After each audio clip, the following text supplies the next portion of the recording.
Díxome María Xosé Bravo que presentara eu estes dous amigos e en realidad, pois, seguramente os que estades aquí coñecedolos máis a eles que a min, entón non sei que vou a presentar, que eu chamome Victorino Pérez Prieto, e son pois bo amigo de Pilar e de Felipe, pois creo que desde hai moitos anos, eu non sei se Pilar ten boa memoria, mellor se acorda, eu creo que nos coñecimos en Ferrol, cando eu estaba en Ferrol. Tú xa oíras, porque a primeira vez que nos presentamos, xa. E a Felipe, pois, máis ou menos, non? Non vemos en tantas batallas pacíficas xuntos que...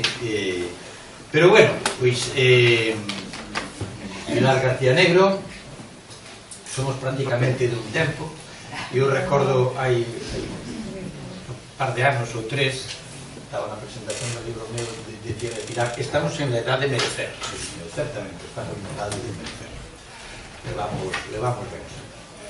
Pilar García Negro, pois, non sei se presentala máis como profesora e escritora ou como política, para moita xente quizás é máis coñecida como deputada do BNG no Parlamento Galego entre o ano 89, 2003, 4? Eso é. Exactamente como presidenta que foi tamén desta casa, da Asociación Cultural Alexandre Bóveda. En realidade, ambos son desta casa de vello e seguro que teñen falado aquí unha chea de veces. Pero, pois, para outros tanto, como ese traballo político, realmente o que nos interesa, e creo que foi o que máis lle ocupou nos últimos tempos, foi o seu traballo como escritora, investigadora lingüística, profesora. Empezou como profesora de lingua española. O que pasa é que tú eches algo como un expediente, porque lles falabas galego na falaba, non daba clases en galego. Eso, dabas a clase toda en galego, non? Os exemplos eran en español, e entón, pois, creo que non sei hasta... Como se fose inglés. Exactamente. En inglés fan algo. Exactamente, supoño que ese sería o teu argumento. En inglés tampouco dan todo en inglés, que fan as explicacións. Pero, bueno, daquela, pois, non sei que foi cando estabas no Eusebio da Guarda, ou na Sardiñeira, ou... Despois de promulgada a lei de normalización lingüística. Despois de promulgada, ese dato que non o tiñe moi importante. Bueno, con humor, e sin chegar a ser humor negro, o cadro de A derradeira do mestre, a de Pilar, afortunadamente non foi daquela, e a pesar de ter padecido a represión, bueno, creo que a multa máis gorda meteron xa cando viñeras ao Concello, non? Polo asunto tamén de La Coruña, ou aquela é que che puxeran alguna multa corta ou... Puxeron varios días de arresto e efectivamente unha sanción que despois foi revogada polo Audiencia Provincial. Bueno, está ben. Pero o xuíz inicial, sí. Pois decía que como profesora secundaria e como profesora na USC, pois ese traballo de investigación convertiuse... A USC non, UDC. UDC, a USC de Santiago e a Universidade da Coruña que traduce o eso é grave. Eso, UDC. A USC, na USC foi na que estudiaches, porque daquela aquí non se podía estudiar ainda filoloxía en galego.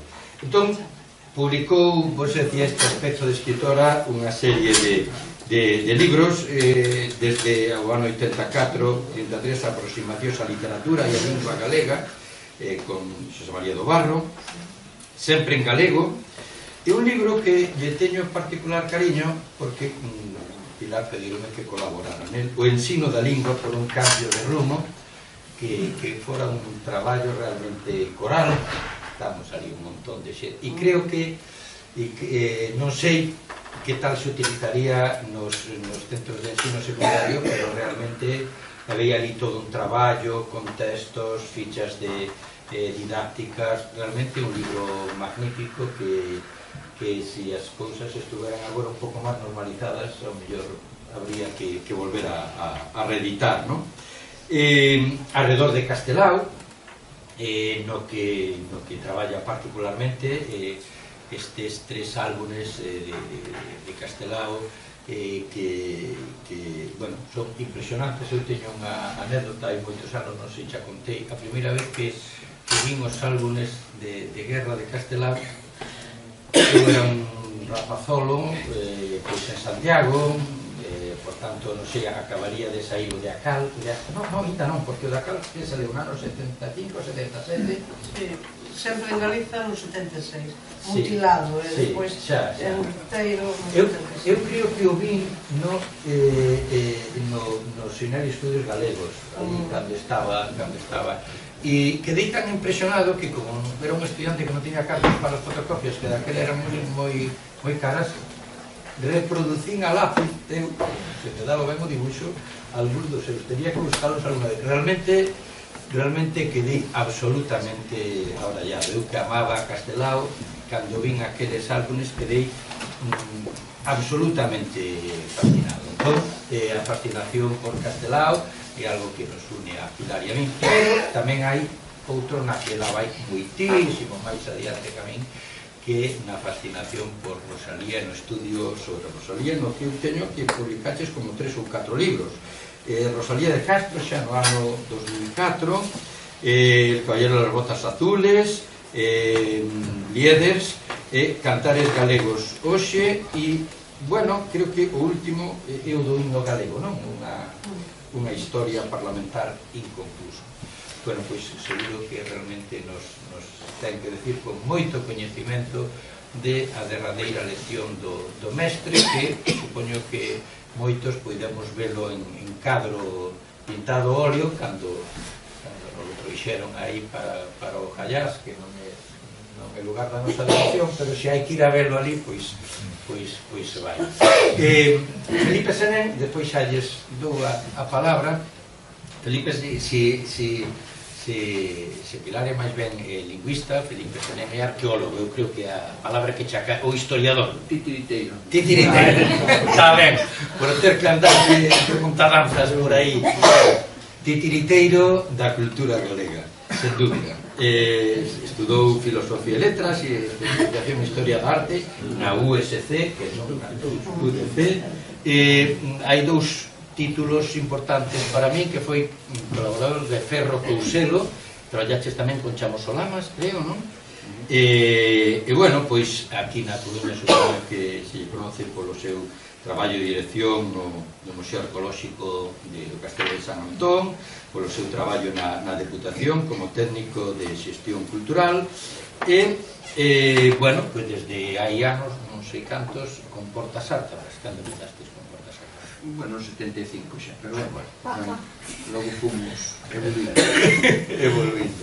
Moi ben, e con amigos dos museos de Galicia, e el tamén ten publicado unha chea de libros, festas deste tono, pois, da cultura galega, festas populares en Galicia, os primeiros galegos, Prehistoria e Arqueoloxía de Galicia, un libro pequeniño, pero do que seguro que está moi contento. Eu me encanta, eu de Andando a Terra, con Manuel María, que foi un gran amigo seu, e, bueno, colaborou tamén na historia de Galiza, na primeira, naquela da NPG, e despois na outra, na que publicou Nosa Terra, non? Bueno, pois, dúas primeiras figuras aquí da cultura galega con autoridade para falarnos de pois non sei, pero posiblemente a obra de Castelao que máis ten andado o mundo. Estes álbumes de guerra, particularmente Galicia Mártir, e remato, realmente cando un nos ve, comprende, é dicir, a fascinación de tanta xente en tantas exposicións cando contemplou esta obra, que é a obra dun gran artista, dun grandísimo debuxante, non? E incluso os tres teñen técnicas distintas, e non só a obra dun gran artista, sino a obra dun home que ama, porque ama o seu povo, ama a toda a humanidade, que se sentiu reflectida naqueles feitos de opresión, un home sensible a esa realidade, e particularmente, pois como titulou o seu libro máis coñecido sempre en Galiza, por eso todos estes debuxos teñen un pé primeiro en galego, da súa man, como sabedes, e logo, pois, isto en español, en inglés, supoño que en francés, en sueco, algunha delas, non? Entón, unha desas estampas, a derradeira lección do mestre, pois isto pintuna en cadro grande, eu creo que ali se recoñece mellor que nos dibuixos de Galicia Mártir, que realmente é Alexandre Bóveda o mestre que dá a súa derradeira lección. Pois, obrigada a Vitorino Pérez Prieto polas súas palabras iniciais e naturalmente a todas e todos vostedes pola súa presenza aquí, que non deixa de constituir por parte da agrupación que leva o nome de tan insigne compatriota, pois unha boa maneira de despedirnos o ano nunha data tamén asociada ao falecemento en 1483, justamente a data de hoxe, 17 de decembro, de don Pedro Pardo de Cela, do mariscal Pardo de Cela, cuxa memoria, tanto na literatura popular como na literatura culta, foi obxecto dunha fertilidade na recordación moi grande, porque adquiriu xa a xiña ese carácter de hiato, de ruptura simbólica na historia de Galiza, a perda xa de elementos dunha nobreza, dunha aristocracia, clase dirixente na Europa aquela altura en todos os casos, que fose que tivese carácter galego. Como tal, foi celebrado tamén por Castelao e por todo o nacionalismo galego, neste caso exiliado fundamentalmente na Argentina, en Buenos Aires, desde o comezo da década dos 40. Ben, eu vou comezar por unha pregunta que tal vez lles pareza sobrante ou redundante, pero eu coido que é pertinente facérmola. A pregunta é que foi Castelao.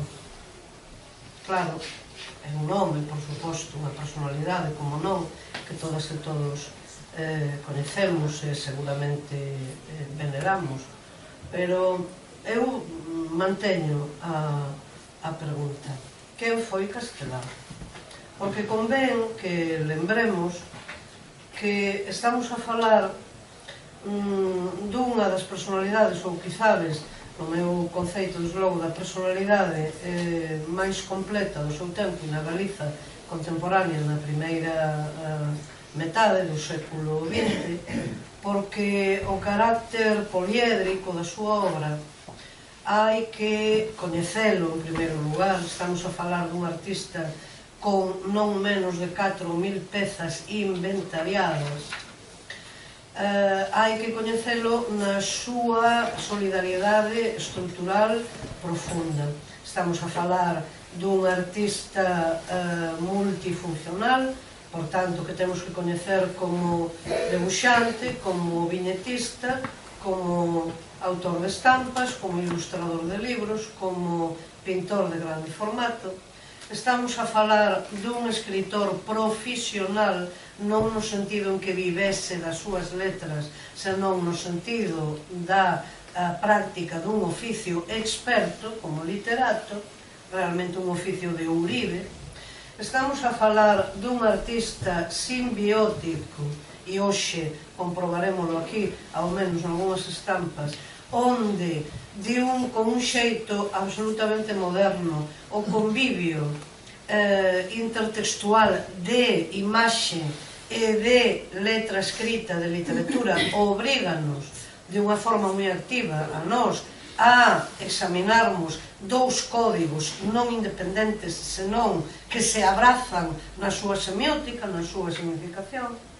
Estamos a falar, e cito agora a mantenta palabras do profesor Alonso Carballo Calero, Ricardo Carballo Calero, o contrario, Ricardo Carballo Calero, subliño, sobre Castelao, cando di que foi un político durante toda a súa vida, e efectivamente hai unha evolución que podemos seguir perfectamente desde unha política anticaciquil vinculada ao Partido Conservador de Rianxo, a etapa del barbero municipal, a súa vinculación co agrarismo, a xiña coas Irmandades da Fala, presente xa naturalmente na primeira Asamblea Nacionalista de Lugo de 1918, e xa construtor constante do nacionalismo galego a partir daquela data. Pero claro, teríamos xa que reparar, polo que interesa para esta palestra de hoxe, nunha década fundamental, unha década algo ampliada da súa vida e obra, que é justamente a derradeira. Por tanto, no Castelao, que non pode tripar, que non pode pisar xa o galego desde o mes de xullo de 1936 e que falece após un exilio que ten moitos fitos en Valencia, Madrid en primeiro lugar, na entrega do texto do Estatuto Galego, en Valencia, en Barcelona, e a partir de aí xa, pois, en lugares moito máis distantes aínda, con visita á Unión Soviética en 1938, con viaxe aos Estados Unidos de Norteamérica neste mesmo ano, ali onde se edita o terceiro álbum desta serie, dos álbumes de guerra, milicianos, a viaxe por toda a illa de Cuba e o contacto coas colectividades galegas desta illa, viaxe tamén por Norteamérica desde o norte até terras de California, coa mesma mensaxe de defensa do nacionalismo galego e da legalidade republicana, e xa finalmente o asento por el arelado, que foi a partir de 1940 en Buenos Aires, xa o exilio definitivo nun cerramento circular de vida, porque na Argentina, non en Buenos Aires, senón en Bernasconi, foi onde Castelao de Neno, por 4 anos, pousou ali coa súa nai, estando xa ali emigrado o seu pai. Entón, esta derradeira época da vida de Castelao é enormemente productiva e supón unha radicalización, se podemos utilizar esta palabra que non me gosta moito, pero en fin, das súas posicións ideolóxico-políticas por mor de todo o drama acumulado, pero supón unha persistente e continuada dedicación á súa actividade artística e tamén á súa actividade literaria, que non abandonou endexamais. E eu quero dar a valer hoxe non dunha forma escindida, non dunha forma estanca na súa produción, senón todo o contrario, como antes indiquei, dunha forma que solidaria sempre estruturalmente esas dúas ou esas grandes dúas dedicacións de Castelao. Pero claro, concedéndolle tamén todo o valor estético que ten a súa obra e todo o valor testimonial, porque Castelao, isto levaríanos da mao a unha revisión non só da nosa historia e non só da nosa historiografía, senón tamén da nomenclatura, da terminoloxía que utilizamos. Castelao é o primeirísimo en facer crónica en tempo real e en facer memoria histórica. Pero claro, isto xa está, somos nós os que podemos estar abondo aparvados como para non nos decatarmos desta evidencia, porque estamos a falar, no caso de Galicia Mártir e de Atila en Galicia, de estampas de 1937, en plena, portanto, guerra civil. Ben, é o propio autor, é o propio Castelao, e isto convén que o lembremos tamén, o que advirte o 2 de xullo de 1944 na magna presentación da súa obra Sempre en Galiza, en Buenos Aires, perante 1500 comensais, e os galegos, naturalmente, ali residentes, colectividades, membros das colectividades galegas en amplo número, republicanos españois e, por suposto, tamén nacionalistas vascos e cataláns. É o que aí, neste importantísimo discurso, é onde vai incorporar elementos fundamentais dunha autodefinición. Por tanto, lembrando os seus primeiros tempos, di que fora apartado, que fora proscrito como artista pola conservadora Vida Gallega, a revista onde el tiña colaborado, e xa dado por perdido pola súa dedicación política, é dicir, pola súa xa vinculación a tarefas naturalmente do nacionalismo galego. Pero a inversa, despois, desvalorizado como artista xa ou como político por ser artista. Aí está na nota que podemos despois no coloquio lela literalmente, en fin, que a Dirección Xeral franquista mandou a todos os medios de comunicación na morte de Castelao, pois está moi clara esta censura, é dicir, a imposibilidade de falar de Castelao como político e con expresa mención dos 3 álbumes de guerra que non poderían, sempre en Galicia, claro, que non poderían ser nomeados de ninguna maneira. Ben, pois entón situámonos nesta década e temos en 1945 o óleo, o cuadro que agora está no Gaiás, na Cidade da Cultura, un grande óleo de 200 por 136 centímetros, de 2 metros por 1,36 metro, e que eu coñecín precisamente, o puden ver por primeira vez en Buenos Aires, no actual Centro Galicia, mesmamente por información ou por recomendación de Felipe Senén. Este grande cuadro, este grande óleo, é prácticamente coetáneo da publicación de Sempre en Galiza, en 1944. Sempre en Galiza está dedicada á memoria de Alexandre Bóveda. E no remate do primeiro capítulo do que había ser o segundo libro de Sempre en Galiza e que hoxe é o considerado o libro cuarto porque Castelao xa non deu culminado ese segundo libro, pois aí figura no primeiro capítulo mesmamente o discurso conhecido como Alba de Gloria e que remata con estas palabras. En fin, despois a miña saudade ainda quixo visitar devotamente os moitos cemiterios de Galiza onde durmen os derradeiros mártires da liberdade en número incontable. A miña imaginación veu unha fogueira en cada cemiterio como outros tantos clamores de xusticia, pero no de Pontevedra veu unha labarada que chegaba até o ceo.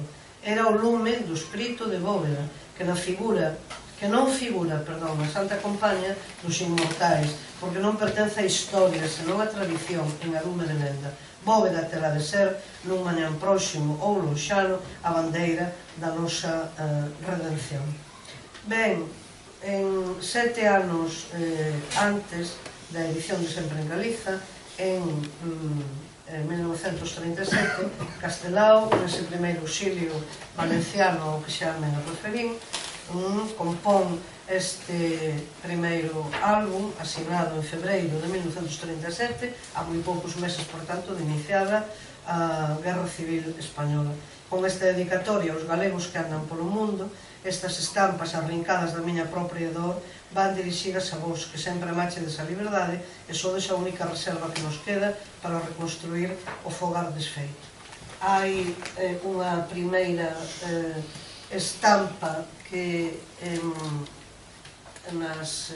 Felipe non ten recollida, que vou amosar, e que leva por pé este é o deus dos faixistas, é dicer, a imaxe descomunal da morte, do xenocidio, da destrucción. A partir de aquí xa seguimos coa segunda, son 10 en total. Reparen ben nesta estampa, porque esta e dúas máis van formar parte de selos de correos da República, xusto aquí nos comentaron xe tamén a derradeira edición do mestre, que indican, por tanto, xa o grau de coñecemento, o anacronismo que hoxe padecemos a respeito da cultura ou da ilustración española, que coñece moito menos Castelao do que era coñecido e valorado, claro, no seu propio tempo vital. Esta é unha das estampas escollidas para ese selo de correos. Como ven, o pé di non sei se non se ve ben, entón queiman, rouban e asesinan no teu nome. A directa e contundente crítica da utilización do papel da xerarquía católica, da Igrexa Católica como institución, e, por tanto, a necesaria reconversión da oración da traballadora galega, da muller galega, que, como tantas outras ocasións, axeóllase diante da imaxe a que tivo que formular, perante a que tivo que formular tantos robos, pero que agora ten que se expresar en palabras de denuncia.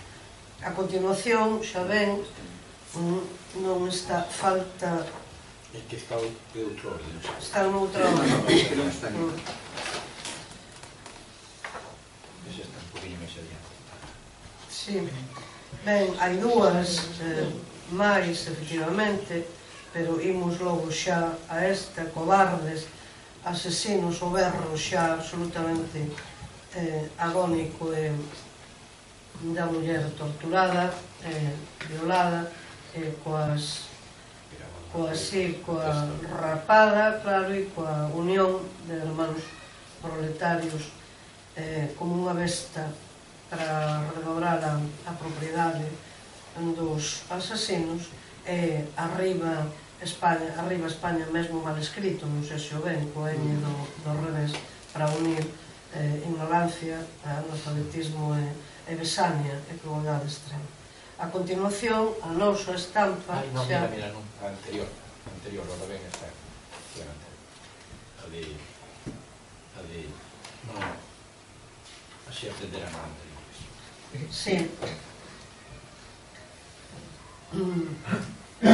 A imaxe do terror, como ven, xa absolutamente privados do dereito humano mínimo do enterro individualizado, como un farro, como un bultos de carne, e ante a ollada cínica e a soledade absoluta da paisaxe. Seguimos, imos a nosa xa. Non, iso me enterran cadáveres.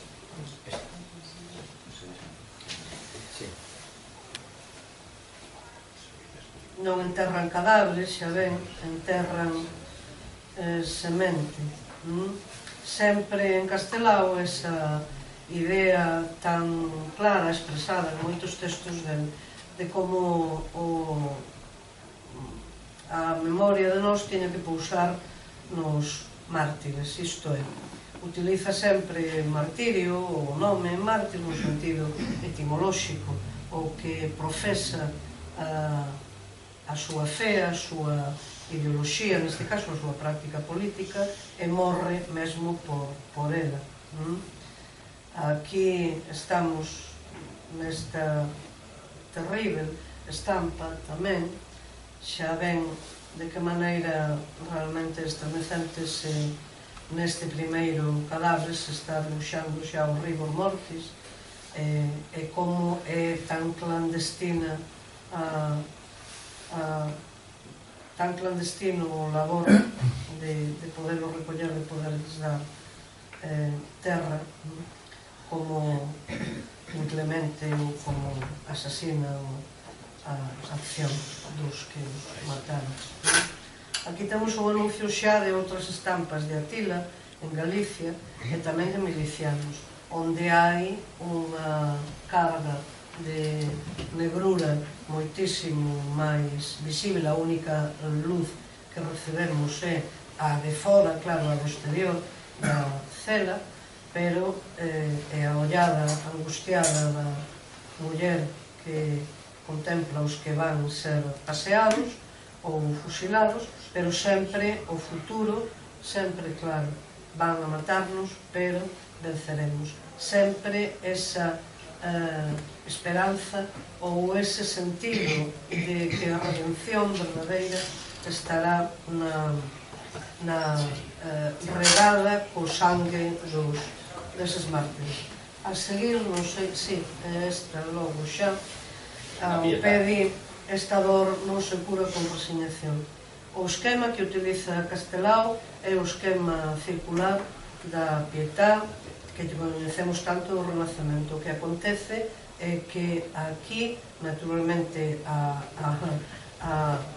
ben concretada e ben contextualizada. O puño pecho da nai, o rosto dela escultórico, casi que tallado ou labrado en madeira, o corpo inerte sen vida do fillo, a fouce que xa comentei, cuxo simbolismo tamén está moi claro. É Castelao un auténtico especialista en utilizar, en resemantizar símbolos xa codificados artísticamente, máis, ou do ponto de vista, neste caso do orixe, claro, como toda arte religiosa, máis, claro, ao servizo da circunstancia que provoca esta arte excepcional. Superviventes, e reparen tamén nesta estampa, hai signos de vida moi claros. Naturalmente Felipe xa se referirá a el tamén con máis vagar. Non son únicamente os nenos, naturalmente é todo o que simboliza o río como depósito de vida. Esta estampa tamén Superviventes, máis a que antes citei, en primeiro lugar, máis a derradeira elección do mestre, son as que circularon como selos de correos editados polo Goberno da República, xa no Xile. Entón, vayamos agora a esta, a nosa derradeira elección do mestre. En primeiro lugar, esta estampa é, desculpen que volvemos a poñemos agora a derradeira elección, Galicia Mártir, quero indicar, isto levaríamos, claro, moito máis tempo de mostrarlo, pero como esta estampa que dá orixe ao quadro presente hoxe aquí na nosa nación, é inintelixible fora deste contexto, fora do álbum. Quero dizer que hai unha perfeita ordenación, levaríamos moito máis tempo explicalo e non quero consumir máis do que corresponde, pero desde este comezo, desde este Deus feixista ou fascista do comezo, a concreción histórica xa da segunda estampa, xa na que vimos, e a serie, a secuencia que se estabelece. Por tanto, esa é a primeira cuestión, é a primeira premisa, por así dizer, que temos que coñecer na análise desta estampa. En segundo lugar, é máis que evidente, por outros en análise intertextual, polo propio retrato, unha das fotografías máis coñecidas de Alexandre Bóveda, que é este noso personaxe, Alexandre Bóveda, o homenaxeado. É nesta estampa. Por moito que, xustamente, Castelao o que pretende é, está utilizando, obviamente, o termo mestre no sentido da pedagogía máis ampla posible, que é a social, que é a ideolóxica, que é a política, e no sentido por el tan insistentemente, tan teimosamente subliñado do carácter de futuro que ten o martirio dos nacionalistas galegos masacrados, fusilados ou paseados unha farsa legal, coa farsa legal acompañante que coñecemos de sobra históricamente. Pero, de novo, outra obsesión de Castelao. O futuro, os dous nenos conmovidos, o máis pequeniño a todo chorar, o máis alto deles, o que consola, se é un adulto precoz, é un adulto que ten que consolar ao pequeno, que ten que facer de home maior pola forza das circunstancias. A soedade absoluta envolve toda a estampa e temos o futuro tamén anunciado nesas árbores podadas que van ou sen vegetación, pero que naturalmente van rebotar. Isto é o inverno inferno, pero naturalmente vai haber nova vida, vai haber follas novas, vai haber primavera. De maneira que esta sería, en primeiro lugar, este diálogo intertextual a respecto deste álbum de Galicia Marti. E agora formulo a pregunta, claro, e xa vou apurando, comprimindo todo canto poida. A seguinte pregunta é fundamental, claro, quen foi Alexandre Bóveda? E de novo, pois poden ser preguntas sobrante ou redundante. Pero claro, coido que non. Temos que lembrar algúns datos pouco divulgados de todo o labor incrível de Alexandre Bóveda, dese motor de explosión do galeguismo que xa nos primeiros tempos definiu así Castelao. Vamos ver, Alexandre Bóveda chega a Pontevedra o 1º de febreiro de 1927 como alto funcionario de Facenda, após sortero número 1 nas oposicións celebradas en Madrid. É moi novo, aínda non cumprira os 24 anos, de maneira que chama a atención, tamén así que Calvo Sotelo en Madrid quixo retelo para a elaboración de proxectos directamente vinculados ao Estado, pero el quixo vir para Galiza. Ocupara xa durante 4 anos interinamente unha praza en Pontevedra, en Ourense, na súa terra natal. Pero en 1927, por tanto, en plena ditadura de Primo de Rivera, temos instalado xa como funcionario de Facenda. Ben, pero é moi importante que saibamos que tan competente, tan alta a súa valía, como diríamos con palabra de hoxe, economista, que axiña fichado por Daniel de la Sota, presidente da Deputación, nomeado a dedo, claro, pero un señor con grandes, con polo menos honradez e grandes proxectos na cabeza, e de Alexandre Bóveda vai depender, fichan Daniel de la Sota como presidente da Deputación, nada máis e nada menos, e isto valeulle inimigos, claro, na provincia de Pontevedra, nada máis e nada menos que a ordenación de todo o patrón das cédulas persoais, é dicir, a reordenación en termos de xustiza equitativa do imposto que as deputacións cobraban, pero que era un imposto estatal. E que, cando Alexandre Bóveda chega, efectivamente aceita, como unha especie de comisión de servizos esta encomenda, estaba absolutamente trucado e absolutamente esmagante para quen menos podía pagar.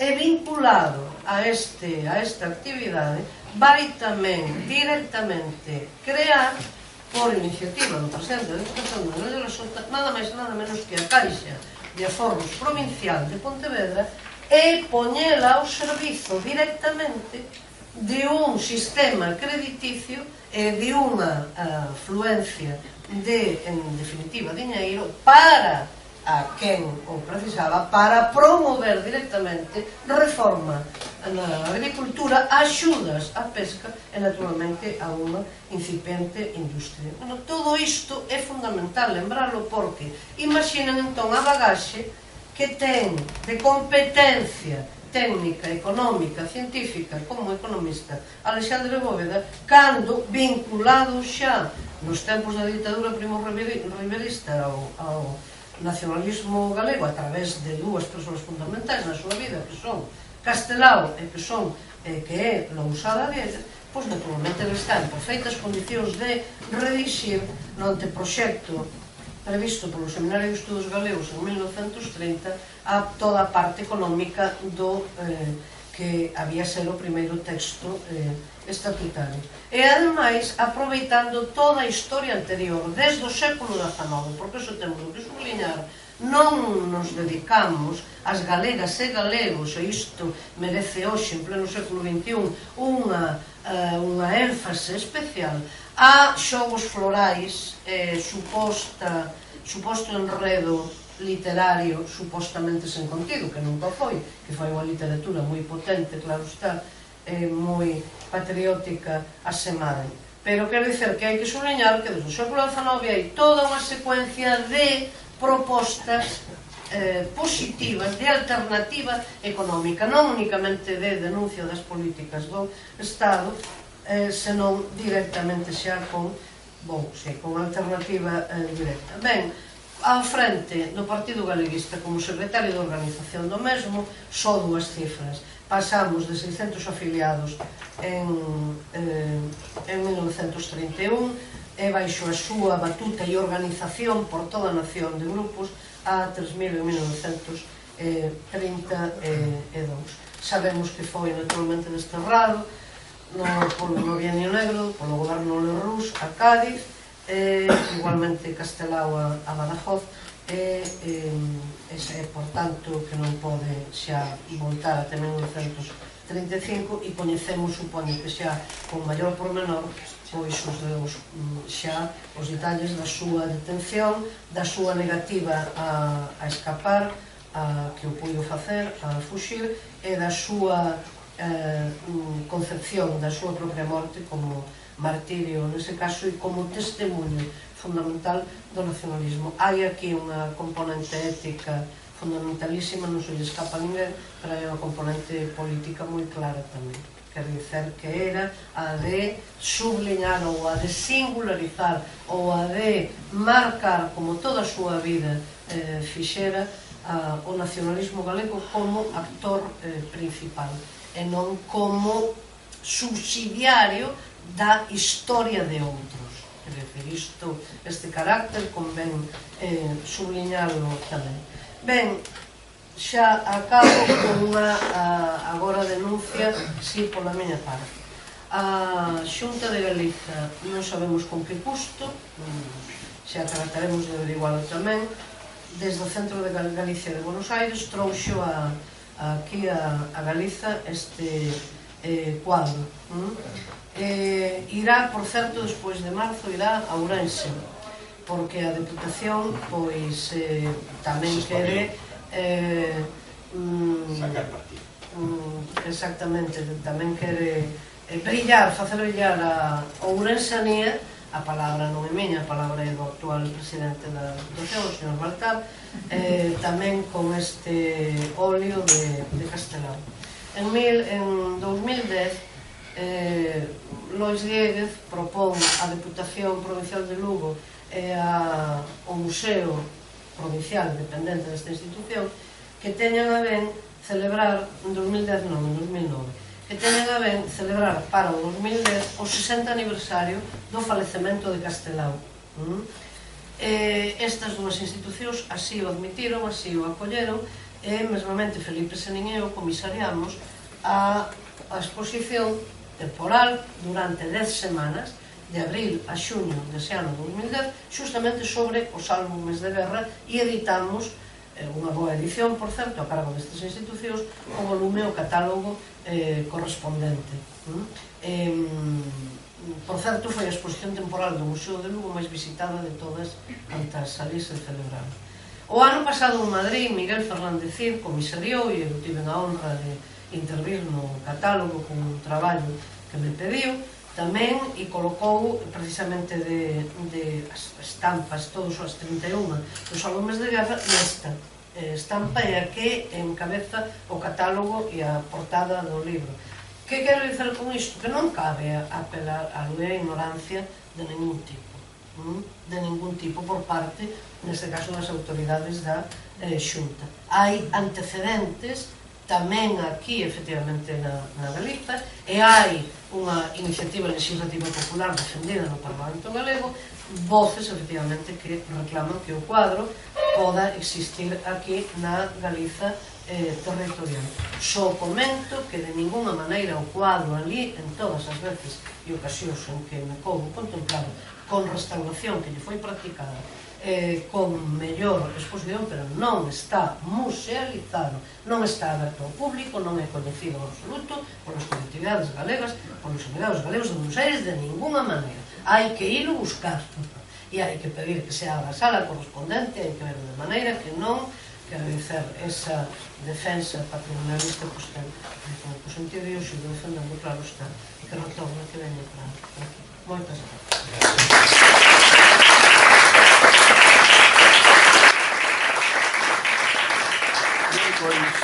O albeiro do que di Pilar García Negro, que comezou facendo memoria, iso da memoria é moi importante. Xa os romanos por algo dicían que este era o país do leteo, do río do esquecemento, que se olvidaba pasar o río. E cada día no galego non dese esquecemento da inxuria ao rudo encono. E ainda así non aprendemos a lección. Castelao, que dixo moi ben Pilar, forma parte dunha secuencia histórica que ven do regionalismo e ao final pois adquire unha maduración dentro do nacionalismo máis coherente, ético, pero tamén estético. A posta en escena de un país, somos o que proyectamos e hoxe estamos na era da proyección, da imaxe, non? E isto é moi importante. E facer memoria, Alexandre Bóveda, xa por el xa se salva. Cando se creou esta asociación, sabe moi ben Pilar, valoramos tamén chamar aquelas grandes figuras que seguiron. Primeiro foron e sabían por quen iban, por Bóveda, por canto significaba a economía, pero inmediatamente foi Ángel Casal, unha gran figura da divulgación, ou foi Vítor Casas, coruñeses, ou aquel que xa falaba dun cine galego, que era o ICI, e o gran escenógrafo da Galicia ca orixe e ca originalidade que é Camilo Díaz Valiño. Non dese esquecemento da inxuria ao rodencono. Grandes figuras das que aínda facer monografía. E sí, señor, temos a lección, temos o mestre, temos os alumnos e temos a aula donde se dá esa lección. Estuve estes días que nada máis había 12 personas no Garufa, un gran cantautor que falou de voces ceibes, que era Luís Pastor, non? E ten un fado que di que un é aquelo que foi, un é o que está sendo e un é o que está por vir, non? E hai que dicilo, os románticos, regionalistas, Brañas, Murguía, dicía Murguía, para construir un país hai que coñecelo, para querelo e facelo con dignidade. Lección importante de don Manuel Murguía, que crea o libro dos precursores, logo unha historia de Galicia, as relacións con Portugal, frente a unha Coruña moi cortesana, o albeiro de unha señorona, doña Emilia Pardo Bazán. Indudablemente, nesa secuencia histórica que di Pilar, veu Castelao, que abriu camiños inmensos ca lección, ca súa propia lección, e veu a contemporaneidade. E este señor sinto obrigación de dicilo. Estudou o albeiro de Ferro Couselo, dos que era unha ponte que viña de Castelao a nosos mociños, como me dicían ele, e enseñaban a catedral de Ourense botando coños. Mirade que este fermosísimo coño, tiñan esa manía. Os Xocas, por exemplo, decían que xo dicía Cuevillas, é o pequeno de Cuevillas e todo o demás. Pero naqueles anos 69 veo unha figura que cambiou radicalmente a ambigüedade, e hai que dicilo, que é Paco Rodríguez, Francisco Rodríguez. En moitas iniciativas dun Frente Cultural Galego, a cultura como memoria histórica. E eu cheguei a Coruña e topeime cunha señora que é Pilar García Negro, e seguimos aquí. E nas miñas maus, naqueles momentos... Daquela señora non, era... Xa prometía. Entón, nas miñas maus, era cando se estaban desguazando moitas cousas. E Caixa Galicia, de Claudio San Martín, a lousa de Betanzos, comenzaba a comprarlle cousiñas que a mí me viñan ao museo, cousas de Castelao, aqueles dibuixos que foran censurados, non? E dixome, Felipe, queres algún? E dixo, aquí hai dous que me gustan, e que me das por eles? Mira, 30.000 pesetas cada un. Sempre me asesorei e teño que dicir que teño moito respeto, eu son sincero. E a min acolloume moito, era franquista, pero salvou todo Castelao, que é Filgueira Valverde. E Filgueira Valverde dicíame: Felipe, compre o que sea, compre iso de Castelao, ao cabo do tempo xa verá que non lle vale nada. Cando estuve na Diputación da Coruña, que ora topan as cousas da familia Murguía Castro, que as compramos para a Diputación da Coruña, que ora lévanas, que quere facer un chalé, para mí moi malfitaría, na casa da Matanza do Porco, en Cabecera, as cousas de Murguía na súa casa, o retrato de Brocos, os ollos verdes de Rosalía, os cuadros do vídeo, que as cartas do pai, pinta aquilo que se perde, as feiras e todo eso, Murguía, non? Entón eu aprendi isto e dicir, compre ao cabo do tempo, está comprando anacos do puzzle dunha historia aínda por organizar. E que eu nas miñas maus isto, que é a miña filosofía. Eu non teño grandes obras, pero teño un tabernáculo e detrás ten unha cobañía celta, como aquelas onde se reunía Murguías, se queres Martínez Salazar, que era un astorgano, frente a aquela señorona que aplaudían a todos, non? Pilar García Negro, frente a un señorón que había aquí, e sempre con gran coherencia, que era Paco Rodríguez, que era terrible, peor que nadie na historia de Galicia, non? E tú aí resistiche estupendamente, non? Ben, pois que é este dibuixo? Francisco Rodríguez. Bueno, é outro Paco, pero Francisco Vázquez.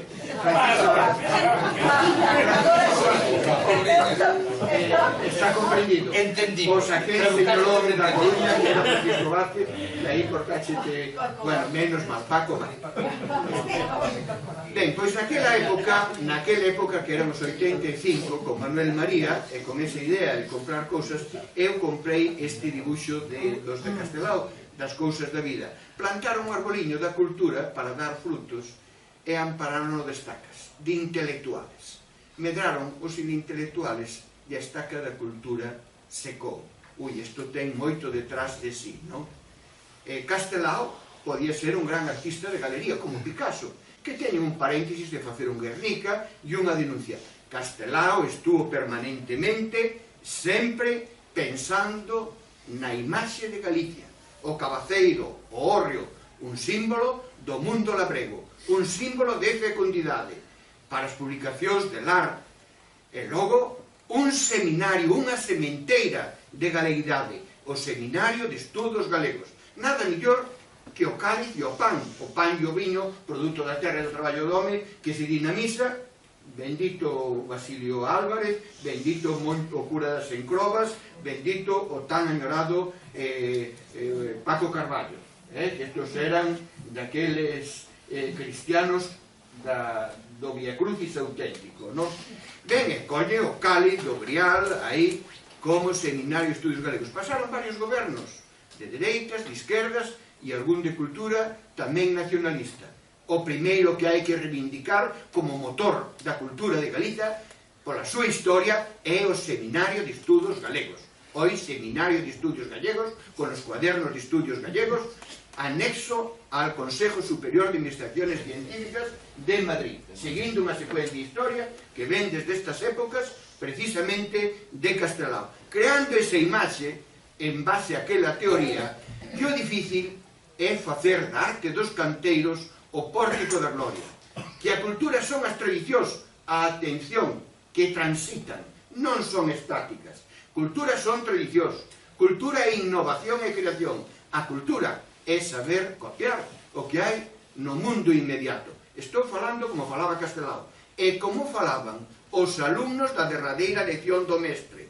O mestre, a lección, a escola e os alumnos. Na exposición de Santiago, onde están os alumnos? Os alumnos estamos malvendéndolle todo na actualidade. Valentín Paz Andrade, Nueva Pesca Nova. Sargadelos, o primeiro que fala de memoria histórica cultural de Galicia, cas industrias da memoria de Ocastro, Isá Díaz Pardo, fillo daquel mestre da escenografía galega, da imaxen que era Camilo Díaz Valiño. E isto pasa agora, con tantas outras historias. E a última obra que fai Castelao, e eu tamén o digo benditos os Redes Magos, home, por favor, o noso é o país de Prisciliano, é o país dos magos, do Malchor, a Gaspara do Carballiño, a Melchora desapareceu todo, Lugrís, que fai unha capela aos Santos Redes Magos, cunha decoración aí. Por unha vez que unhos reyes se xuntan e saen o camiño e van de oriente a occidente un blago, un negro, poñemos o palpador que é un pervertido. Home, por favor. Home, pois Castelao, as cruces de pedra na Galiza, donde tanto campa no anverso como no reverso, o Cristo de 33 anos como a súa nai. Sempre en Castelao, a nai e a muller ante todo. A derradeira elección do maestre é un pouco incorrectamente político, que quizá falte unha nena para a nota de Castelao, pero a muller está esas piedades que fai Castelao, eras que había venerar. É unha pena que non haxa moito barcarte e dicir, mira, monchiño, amplía este, pon esta piedade da Guerra Civil Española aí no teu altar, como fixo outro alumno da derradeira elección que foi Luis Seoane, os cristos aqueles clavados e todo eso. Bueno, en Castelao sempre está Galiza. Está Galiza, todo o que fai apelídase de Galiza. No Museo de Pontevedra salvouse que eu pensei que non está o texto escrito de Castelao que se chama Co pensamento en Galicia. O pensamento en Galiza é precisamente o sempre en Galicia. Logo, no momento editorial do ano 43 determinaron poñerlle sempre en Galicia. E pon así na primeira páxina: en memoria de Alexandre Bóveda. É un original, son dos poucos que ten unha copia, fixe unha copia en cuaderneina en Coira, a ver que fago con ela, penso na Fundación Bautista Álvarez tamén é certo, porque tampouco está transcrito todo houve censuras en as diferentes épocas. Había que facer ainda un estudio crítico desta historia de nós. E debaixo está tachado eso. Eu quero ver aí unha vez Alexandre Bóveda bo e xeneroso. Pero ao final, con esa idea que tiña contemporánea Castelao de sobriedade, conciso e haiku, goma de borrar. O importante é comunicar unha ética sinxela con moitísima estética, non? E logo, nun texto introductorio que el pensa, Castelao pensa, traballa, borra, ten moitísimos tachós. Nós temos fe no noso povo e máis logo o noso povo terá fe en nós. Esta é a paráfrasis de todo o que ven arriba, non? Hai que creer na orixe da que deriva a nosa originalidade, a nosa memoria, a nosa historia, esa secuencia da que falaba Pilar. Xa quixeran moitos povos ter homes e mulleres como tuvemos na historia de Galicia. Tamén é certo que creamos un imperio, un santo, Adair, patrón de las Españas, amigo del Señor, o reino de Galicia, o reino de León, etc. Pero bueno, en fin. Entonces aí vedes o sempre en Galicia, esa primeira edición, e un poema de Ramón Cabanillas, o poeta da raza, como lle chamaban eles, antes mortos que escravos. Eso sempre estuvo aí. O vencello de Ramón Cabanillas con Castelao era inmenso, permanentemente inmenso. Era o grande poeta. Tanto é así que nese evoluir de Castelao, pois tamén é unha paráfrase dicir que a guerra civil foi unha guerra entre mestres de liberdade, democráticos e os curas, que loitaban por un caudillo e unha España grande, libre, e un caudillo por la gracia de Dios. Isto tamén é así, cas súas extensións. É unha paráfrasis, habería que alongar moito o asunto. Entón, Castelao cambia o cáliz, do grial, do viño e do pan por a fouciña e a estrela. E xa estaba a estrela, incluso roxa ou branca, como un símbolo de liberación. E aqueles curas exemplares, o Basilio Álvarez, que dicía que en vez de cheirar a incienso, cheiraba a pólvora, non? Que hasta cando falaba, o seu manteo removíase, non? E que Castelao, pois, gravou tamén, non? Galicia mártir, outra vez Galicia mártir, que Pilar xa falou e non nos vamos estender.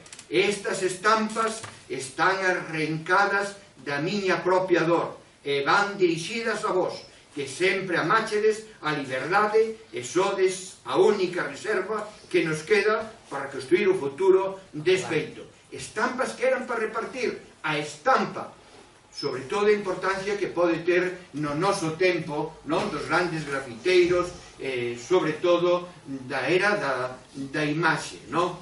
Que xa damos, mirad estas composicións que son de unha beleza, pero tamén increíble, non? Estética. Esta Piedade está basada na Piedade Rondanini de Milán, pero desde unha óptica tamén contemporánea. Moi sinxelo, luces e sombras e un haiku que está debaixo. E eu creo que Castelao, no momento de elixir a estampa como seu testamento, porque a derradeira lección do mestre é a súa propia lección. Eu vou mindo, teño o corvo do cancro xa pousado no meu ombreiro e teño que deixar algo. Non des esquecemento da inxuria, o ruido e encono.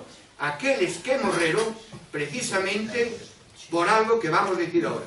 Porque nesa exposición falta a enciclopedia, o libro desa lección que é o sempre en Galicia, non cabe duda. Con un foquiño iluminando cunha estrela o original co pensamento en Galicia. É un bo montaxe. Por favor, non me poñan, señores museólogos contemporáneos, ese cuadro entre unhas cortinas de cuarto de baño todo blanco. Hai no que poñer en oscuro. O marco é a primeira posta en escena, é un marco oscuro, é o que vai dar a profundidade, oscuridade, e se acaso o foco incidindo no futuro, que son os nenos, non? Enfrente, outro foco, o sempre en Galicia. Deixese de pupitres dos mestres da escola e de La lingua de las borboretas de Manolo Rivas e mil historias. Bueno, dixeste moi ben e agradezco xo Pilar, porque eu fun, gracias a un conselleiro de migración, que era Aurelio Miras, a dar unha conferencia, e vin eso, e vin outras cousas da Galicia emigrante. Cousas que debían de estar aquí, porque aquelas xeracións xa pasaron, xa están outros que non teñen nada que ver. O Centro Galicia, que non é o Centro Galego, é hoxe un colexio de élite en Bos Aires que lle chaman Colexio Santiago Apóstol. Vin a derradeira lección do mestre detrás dunha porta cun acribillado con un sexo. E dixen yo, comentei na Pilar, home, por favor, que hai eso? E dixen yo a Manolo Rivas, home, que pode ser o noso Guernica. E ele usou, como dixe Manolo Rivas, o noso Guernica. Bueno, servidor, cando era alumno de Cerro Couselo, un niño, ali viu a roda de Catoira que tiña exposta o examen do carbono 14 feito na Alemania el año 1800 a.C. E outro libro importante que incidiu en min, en o César Varela, en os do Carballiño, era o libro de Atraso Económico de Galicia do propio Beiras, que era como un pensando en Galicia, que decía ver Galicia dende Galicia, que logo Beiras aí fracasou ao cabo do tempo, cando Beiras era Beiras, como dicía Castelao de Risco, non? Entonces, pois, aquel libriño influiu enormemente en nós, en as lecturas, e aquilo, eso non sei que viña conto, pero logo retomarei. Bueno, entonces outro dos álbumes é tamén Atila en Galicia, non? Atila en Galicia é unha secuencia un pouco do que xa vimos antes. Moitas veces os mártires crean mundo que os seres nin tan siquera son capaces de concebir, non? E na miña terra cumples a vontade dos mártires, facer historia, non? Erguelos, porque son esa parte do nós, son o noso referente. Respecto ao álbum anterior, son dibuxos moito máis cuidados, pero non nos debe de importar en este caso a estética, o que hai detrás é a ética, non, de todo isto. E veredes os escenarios, sempre a natureza, porque a aula da derradeira lección do mestre que nadie ten en conta é a paisaxe, a interacción que dicía Manuel María, tomando de Unamuno, de Teixeira de Pascuais, da escola do saudosismo, a interacción paisaxe-paisanaxe, eso é de onde nace a cultura. E a árbore ten raiceiras profundas e érguese a luz, a esperanza. Eso vai estar sempre en Castelao, non? Este fondo do mar que é dramático, non? Isto é algo de unha denuncia sumamente contemporánea, exactamente igual que esta procesión con aquel guardia civil que queda aí ao fondo, non? Ou estes dous guardias civiles con este neno, con este mozoto, ou esta... Sí, claro, el morreu así. sí, bueno, Francisco Miguel. Mirade esta nai que xa que toleou abrazando precisamente un pequeno tronco, non? O suicidado antes chegaron un pouco tarde de día. E isto que tanto lle gusta a Pilar, que é unha imaxe tamén de suma contemporaneidade, non? Moi na línea precisamente de cousas que pintaba Picasso e que aparecen hasta no Guernica, unha muller como voando, buscando a liberdade antes de ser unha escrava, non? Os que fuxen a outros buscando millor lugar, non?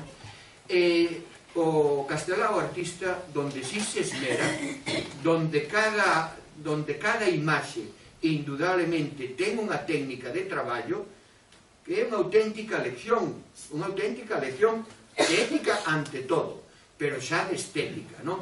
E diel, estas estampas relembran os primeiros meses da guerra, cando a heroica tolería do pobo coutou a marcha dos militares e dounos tempo para crear o exército da República, non? Bueno, isto son os dibuixos que están sumamente traballados, coidados, feitos cunha grande maestría. E eu dou gracias que o Museo de Pontevedra gardase e hoxe poida expoñer esta lección permanente do que pasou. Hai outras cousas.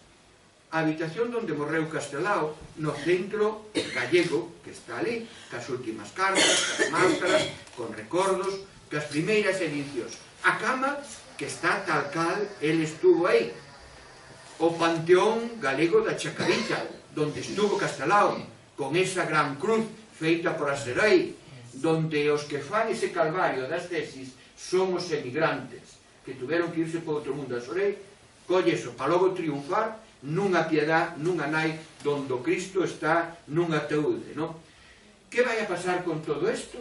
E cos arquivos que hai ali, cando fui ali a buscar os meus antepasados, todo fiscado, todo derramado por ali, que aquilo era terrible.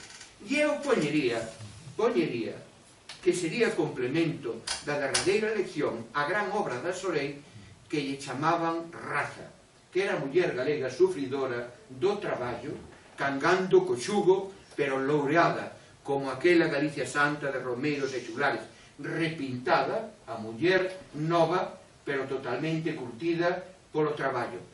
Como Raza era moi forte, na emigración chamaronlle Santa. Como tantas cousas que están cambiadas, que eu falaba con Isaac. Isaac, este cuadro teu que está na Diputación, que compramos nós para salvalo, seguindo a teoría de Filgueira, como que el discurso, ese é un mitin, como el concierto da zanfoña e o concierto da zanfoña. Isa, ese é algo de gloria. Como que os náufragos son os náufragos? Somos mártires, teu pai e Bóveda, os alumnos que tomaron a derradeira lección. E aí está este Castelao magistral. Castelao magistral. No, Castelao mestre do nacionalismo, non? Do nacionalismo contemporáneo. Presentou no ano 45, cando xa tiña a cara enferma de tomar cortisonas ou outros asuntos, presentou ante as colectividades galegas isto. Castelao era moi querido, pero non todos estaban con el, tamén é certo, non? Bueno, entonces, pois nesta exposición está o dibuixo original que el fixo dos mártires de Galicia, do seu álbum, está indudablemente o cuadro. E ora vamos a pararnos no mestre. Posiblemente sea Bóveda, se incluso eu hasta querín ver ou soñeino que tiña os lentes de Castelao por ali tirados. Eu isto a min sempre que máis que Bóveda era Castelao. Pero bueno, non importa. É o maestro de sempre en Galicia, que é a teoría política de un país. E os dous nenos, o maior collendo o pequeniño que se desfai, pero o que está detrás, no? O que está detrás é un marco, está nunha encrucillada, non está o cruceiro xa hai, de xeito moi abstracto. Detrás están estas carballas que foron decotadas, foron esmoucadas, como se facía antes, que os rapaces agora xa non entenden isto, porque xa non se esmoucan, nin se decotan. Cápanse, pero volven a nacer, como vedes, os xermolos, non? Todo en grises, en brancos e ocres. Non compre nada máis que eso. É a derradeira lección do mestre, que é o que se pon debaixo. Pois si, a paisaxe, esas paisaxes galegas que buscaba e abocetaba Castelao, o paraño no inverno, non? Pintar o inverno, pintar de novo eses carballos e eses castiñeiros xa sin folla, non? Isto é buscar unha arte contemporánea distinta ao que se viña facendo, quizá abrindo a elementos que logo os sismos irían descubrindo, non? Mirade esta, mismo a Castiñeiro, que pasa exactamente igual, non? Perdido aí entre esas xestas. Ou isto, que para min é dunha modernidade, o carballo da tradición, pero as raiceiras profundas, pero queda o mito, o fauno, que é a memoria, que é o pasado, tocando sobre unha partitura inexistente do pasado. E logo a ría, e logo o pino do himno galego, non? Ben, as paisaxes están aí, e vedes os nenos que dicíamos, e a derradeira lección do mestre, e os 7 que lle diron, que nesta ampliación si se nota que está remendado aí. Para min dironlle tamén barniz, hoxe hai a tendencia a barnizar, Castelao non barnizaba moito, hoxe queren protexer o cuadro, barniz e o brillo non vai nada ben. Ben, Castelao adiantouse na historia da cultura como unha vida dedicada a difundir, a facer, como di Pilar, memoria rápida e ao momento do que acontecía no país. Moitos seguiron a facer eso. Seoane, isto é un dibuixo de Seoane, apuntando ao golpista dictador. Isto, pois tamén é de Seoane, igual que isto, pero está tamén Arturo Souto, non? Cos seus dibuixos máis complicados, como este que vedes, que recordan cousas xa por facer unha historia requintada, porque temos esa manía os historiadores de mirar antecedentes, que si Goya e los franceses, etc., etc., que Castelao, indudablemente, foi un señor que recorreu toda Europa, incluso foi a Rusia, dedicado ao museo. E acabamos con este discurso que é un mitin de Isá Díaz Pardo, que compramos a tempo na Diputación, non? A Rosario Sarmiento, que estaba aquí, eu chiflei, e mira que Luis de Perillo ten este cuadro de Isá Díaz Pardo con unha carta detrás que chamaba os afogados. Indudablemente, con un tiro na cabeza non somos afogados, somos mártires. Ou este discurso, concerto popular da Zanfoña, xentiña popular, non é alba de gloria dos grandes patriarcas, é a xente popular pasmada ante a música tradicional e esa figura en blanco, non? Eu boto moi de menos a Isá, que en momentos moi difíciles creou aqueles centros onde falaba todo o mundo, e unha laboura en silencio que fixo, levando sempre na memoria seguramente a seu pai. En estes días o que montou Fandiño en Santiago unha exposición rápida sobre Isá Díaz Pardo e o seu pai, non? E había un texto do pai que dicía: a mellor obra miña é meu fillo que siga por estes camiños, non? E Isá sempre dixo que a quen buscaban en realidad era el, e que es pagou por el o pai. Eso confesaba sempre o propio Isá, non? E logo Seoane, esta cousa abstracta, ela chamase Manuela Rodríguez, e é analfabeta. Deixádelle unha limosna, Xenebra, 1963. Ou este Cristo que lle diron a don Manuel Espiña, e don Manuel Espiña do Manuel Espiña para pagarlle a... non, para pagar a multa que galoulle. Logo do Manuel Espiña vendeullo para darllo a outro gran olvidado, que ni se sabe onde morrer, onde está enterrado, que é o Padre Silva. O Padre Silva, que é curioso o que pasa no noso tempo. Ben, pois xa digo, non dese esquecemento de Xulio Rudencono. O esquecemento, pois é toda esta grande historia que temos detrás. Seguramente o cuadro, como tantas cousas de Xoane que andan aí perdida, esta pintura do proceso de Burgos, sacando o sable o troncoso, que era un galego entre aqueles procesados, non? E tantas cousas que, xa digo, garda o Museo de Pontevedra, outras que andan por aí ciscadas, sin que haxa un inventario de onde e como están. E é o momento, precisamente, da perda de todo isto. Bueno, pois moitas gracias.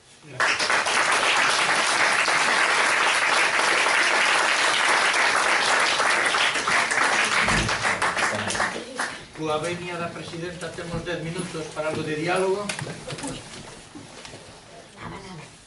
De tantas cousas interesantes que escoitamos aquí, de dos magníficos coñecedores de Castelao, da súa obra, de Alexandre Bóveda.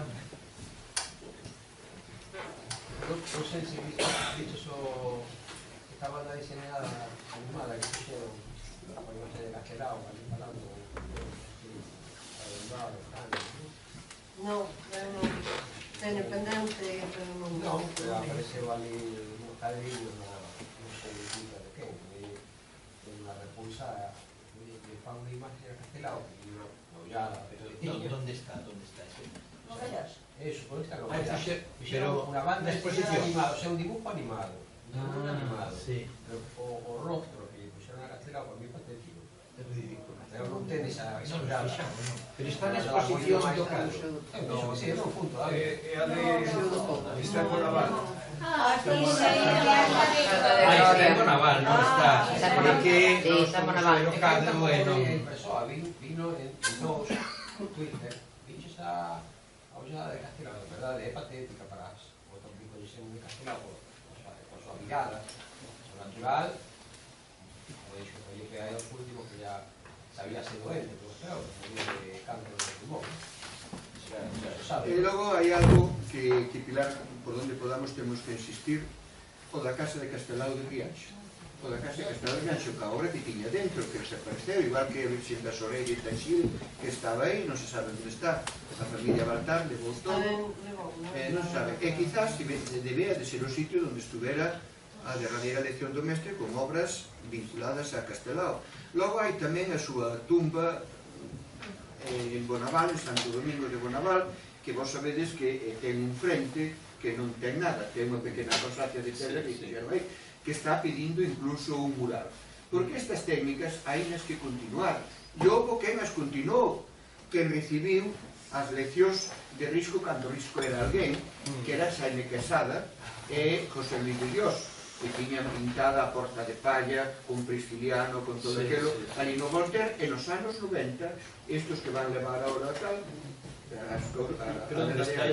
estaba, expoliaron nos anos 90 en Orense, que era o Voltaire onde daba lección Risco sobre a arte galega, atlantismo, expoliaron e levaron todo. E non se sabe. Non se sabe. O sea, que ainda hai pintores contemporáneos que podían recrear un tema sobre isto, para dignificar un poquinho aquelo, porque aposta, eu de verdade, e sinceramente, visto que famos demais, e creo que aí non vendemos nada políticamente, a posta en escena de Galicia é terrible, é un puro esperpento. O feísmo está por todas partes, no mismo Parlamento. Detrás non pode estar un repostero ali. Home, por favor, mira os vascos que poñen unha escultura de Chillida, mira os catalás o que teñen de fondo, onde asignan con unha silla a súa marca. E Castelao preocupouse inmensamente por eso, porque somos o que proxectamos, non? A min, de verdad, e non consentiría que o nacionalismo, o Día da Patria Galega, se subira a ese palco tan horrible na Plaza da Quintana que fala por ela sola, tapando todo. Temos que, eu vexo mítines, non aquí, en outros lados, plataformas redondas, mirando de un para outro, por detrás, rodeando todo. Home, é terrible. hai que cuidar a estética, a posta en escena, porque somos o que proyectamos e estamos reproducindo o que fan uns, o que fan outros. Non temos originalidade en nada de nada, non? E rescatar dunha vez o que perdimos e o que nos roubaron, por donde loitou tanta militancia nosa, que é a cabeceira da nosa terra. Que aí nos anos 70 e nos 80 toda a militancia se matou por esa cabeceira, porque non somos unha historia que é unha bandeira, que é un himno, que é unha memoria, pero tamén unha nosa terra, como era un partido galeguista. Donde está eso?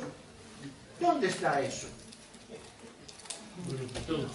Vamos, eu, se me permitides, quería facer dúas ou tres aclaracións que me parecen pertinentes e con este capítulo de reclamacións de Felipe Semén concordo, por suposto.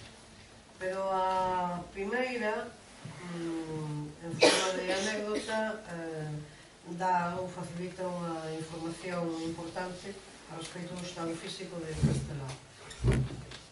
Un médico pediatra en Lugo, de nome Pedreira, que o foi de miña irmá e eu sendo nenas,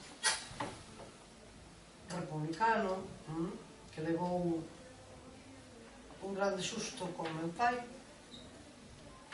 realmente un susto mortal, sen el saberlo, sen el, porque era meu pai o único home presente na sala de espera da consulta, que daquela había moi poucos pediatras, entón pues, ele tiña moitos nenos e nenas, moitos pacientes. Todo eran mulleres, cos pequenos ou pequenas. O único home era meu pai. E ele inmediatamente dixo a policía que de novo ven por min, claro. Non era tal. E Maxi ainda se asustou máis cando viu que o señor entraba comigo. Bueno, en fin, todo se aclarou porque eran ambos da mesma corda. De maneira que despois o que houve foi irmandade. Ben, ao que vou é que Pedreira coincide sendo un rapaz en Valencia con Castelao. Castelao debuxa as 20 estampas de CD de Galicia Mártire de Atila en Galicia e vaillas pasando a él, xa este rapaz, pero era médico xa. E dille, pregúntalle, Pedreira, que tal está? Como ficou? E dille, pero Castelao, como me pregunta isto? Isto é unha maravilla, isto é unha obra de arte, calquera delas, como me pregunta? O que vostede diga, porque eu non me deixo.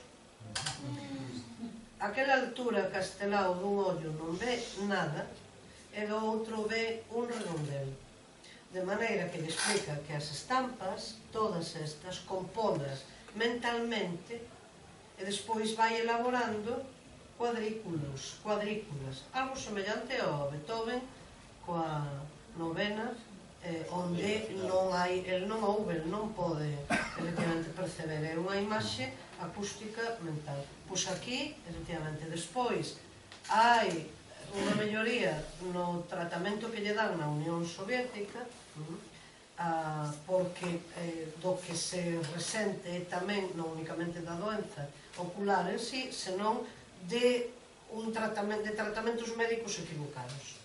Eso é o que lle detectan ou o que lle na Unión Soviética cando a visita e entón pois efectivamente o hereden. Ben, pero quero dizer que en todo caso estamos neste. Unha primeira aclaración. Por tanto, de que hai un mérito acrecido, un mérito acrecentado a respecto da composición xa de todas estas estampas. En segundo lugar, que Castelao, como todo artista e toda a arte, aquí hai estades especialistas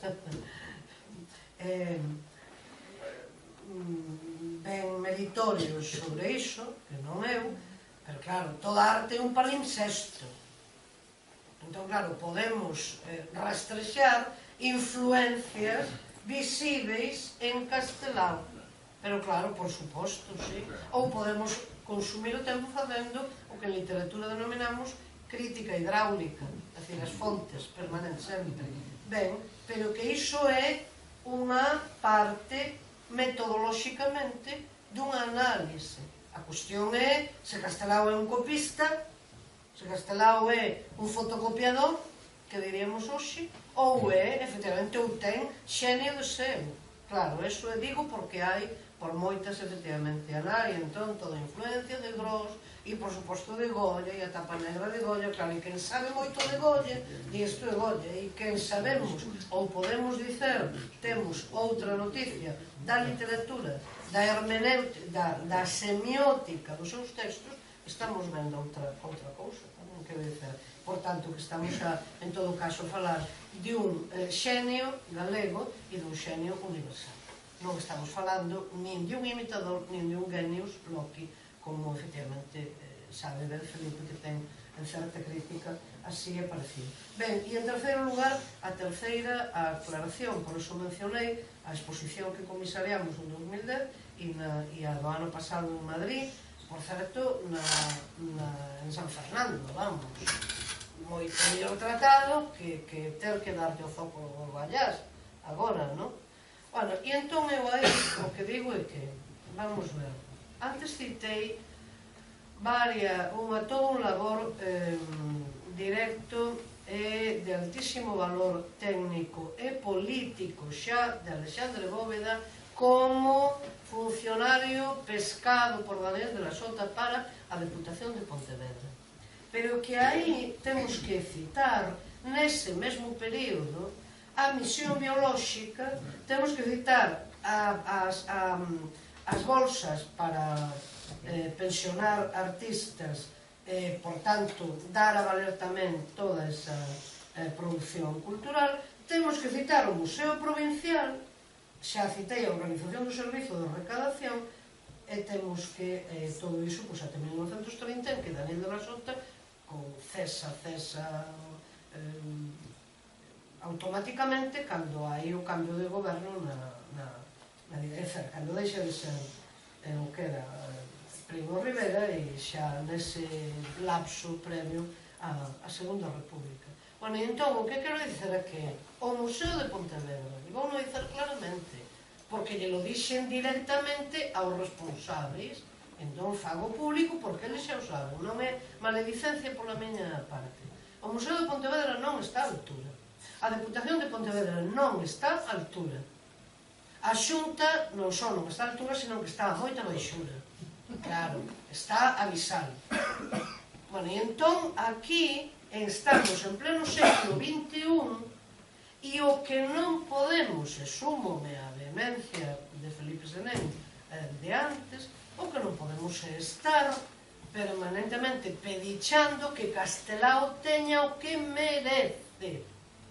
E que merece Castelao, como mínimo, un edificio enteiro e singularizado para el dos 6 de que se compón a estrutura do Museo de Pontevedra. Museo de Pontevedra en cuxa fundación el participou e interveu como o propio Alexandre Bóveda desde a Deputación de Pontevedra. Estou dando ou lembrando as datas.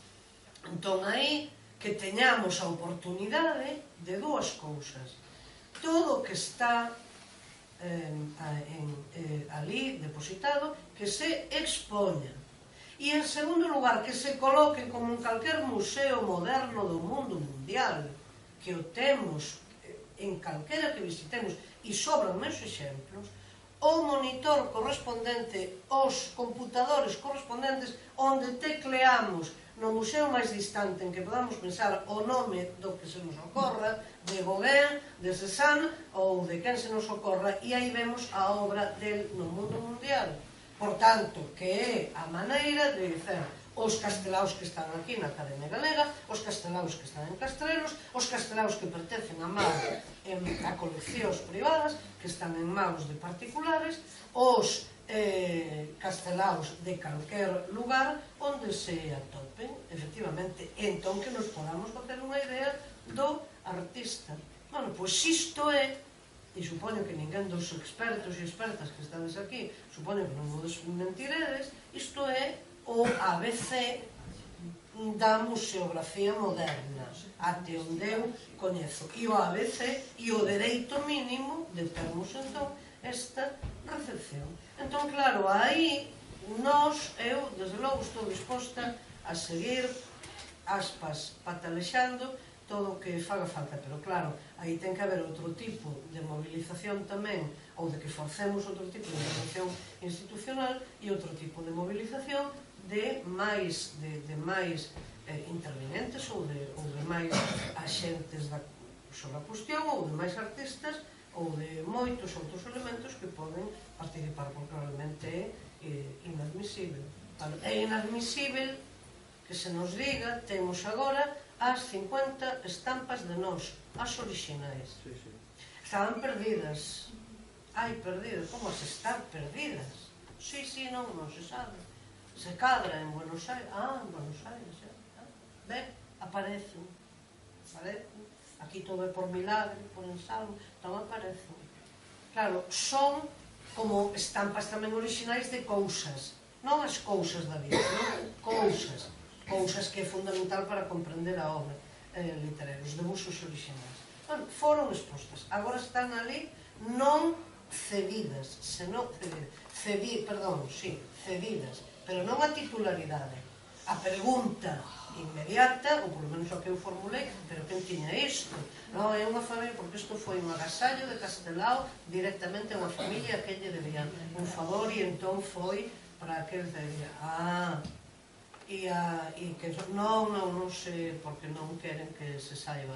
Os dous de sempre tampouco están. Claro, a resposta a miña foi, mira, Carlos neste caso, o director do museo, somos amigos, ademais, ou da mesma promoción de estudos, e dixen, bueno, e eu nací monte. Quero dizer, en Pontevedra non se movía unha palla sin que soubese Figueira Valverde.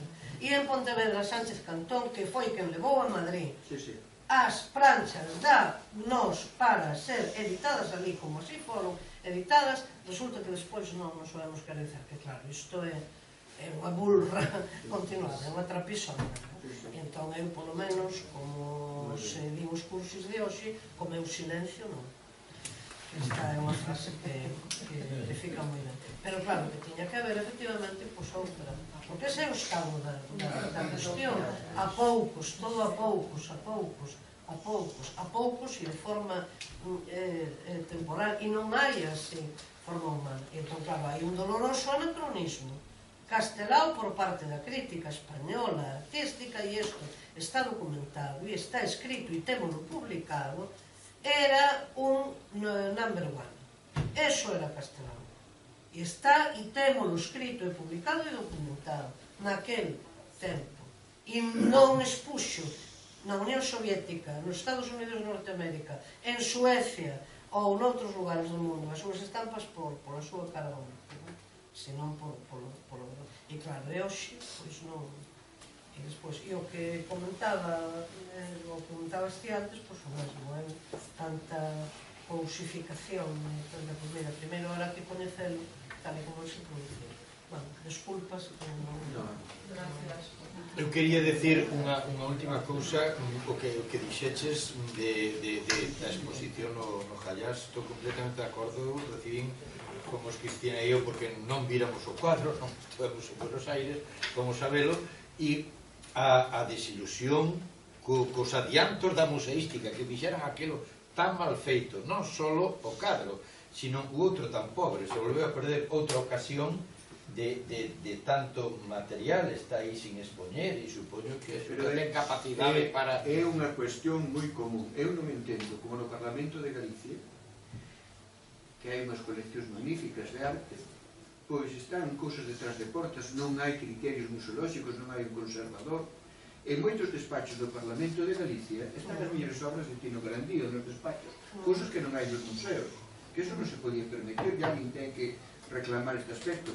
E logo a nivel de montaxe, vamos a ver Laxeiro, que é o que máis vende. Nun pasillo da Fundación Laxeiro de Vigo está o cuadro máis interesante de Galicia, que é o Trasmundo, que tiña que estar soio nunha habitación ben iluminado. Pero é increíble estas cousas, e o peor é que ninguén ni nada, porque o fismo parece que o levamos a posto.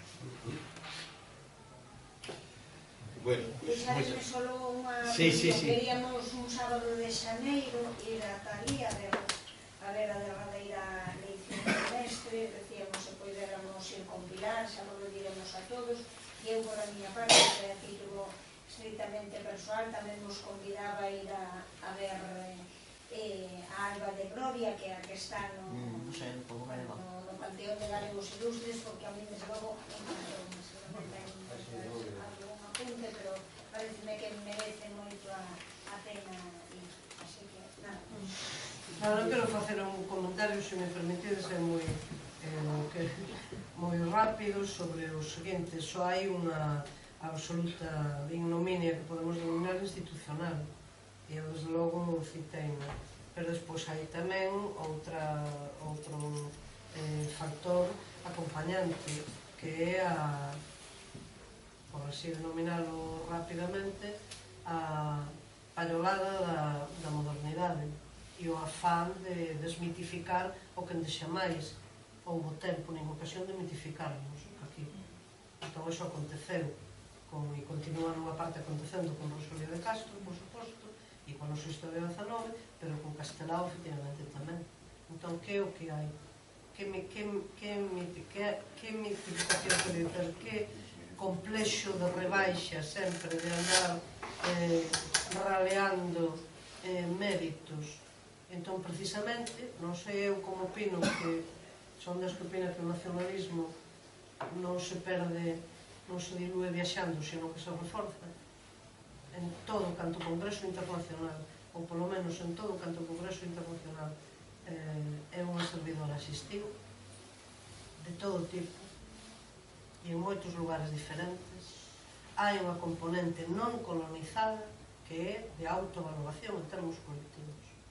Fálese fale o sobrinho de García Lorca, fale a filla de Alberti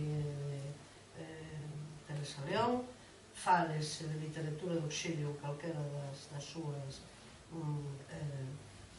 modalidades, ou fálese de fromista, tanto me temo, pero hai unha, ou fálese noutros lugares moito máis distantes de Galicia e do Estado, pero é ese sentido e ese sentimento de apropiación e de debida valoración, que iso non é a xeografía, non é a reverencia. Pero claro, cando aquí non temos a materia prima a mão e xa hai que desmitificar, que é o que está mitificado sin sequera coñecido, e ti con Felipe sabes de sobra que esa especie existe, funciona. Moitas gracias.